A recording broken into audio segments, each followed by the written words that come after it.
Hey everyone, welcome to this explainer. If you've somehow never heard of the FIFA World Cup, well, you are in the perfect place. We're going to break down exactly what this global phenomenon is and everything you need to know about it, especially since the historic 2026 edition literally kicks off tomorrow. Okay, let's just put things into perspective right out of the gate. You know the Olympics, right? Massive event. But the World Cup? It is the single biggest sporting event on Earth. It completely dwarfs the Olympics when we're talking about total global viewership. To really wrap your head around that scale, an estimated 5 billion people are expected to watch at least one match this year. 5 billion. That is literally more than half the entire human population tuning in. It's wild. Section 1. How the tournament works. Basically, the FIFA World Cup happens just once every 4 years.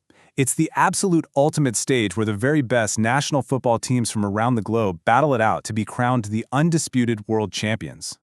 The mechanics of it all are actually thrillingly simple.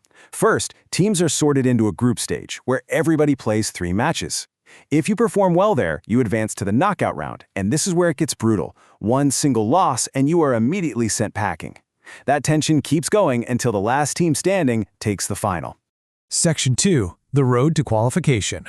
You see, just getting to the tournament is a massive hurdle. Every single continent gets a specific quota of spots. Europe gets the most at 16, followed by Africa with 9, Asia with 8, and South America getting 6. And to claim just one of those really coveted spots, a national team has to survive years, literally years of grueling, highly competitive matches against their neighboring countries just to prove they even deserve an invite. Which brings us to Section 3, the historic 2026 edition. This particular edition is a real game changer. It's the largest World Cup ever. We're looking at a massive expansion to 48 competing national teams, which is up from the usual 32. Plus, for the very first time, it's being hosted simultaneously across 3 countries, the US, Canada, and Mexico, using 16 different host cities. So, after all those years of regional qualifiers we just talked about, the main event officially begins tomorrow, June 11th, across North America. And the whole shebang runs until the grand final on July 19th, which is going down at MetLife Stadium right near New York City. Because of that expanded 48-team roster, way more nations now have a legitimate shot at glory. And the stakes? Absolutely astronomical. We are talking about a total prize pool exceeding $1 billion. Yeah, billion with a B. And finally, Section 4, the ultimate prize. Historically speaking, a few heavyweight nations have really dominated the sport.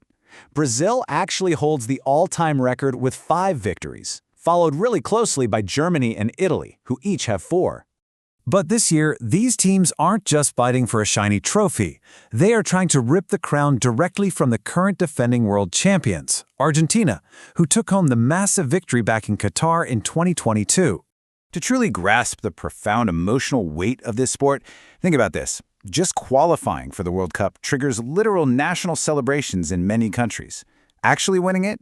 That permanently rewrites a nation's history and defines an entire generation.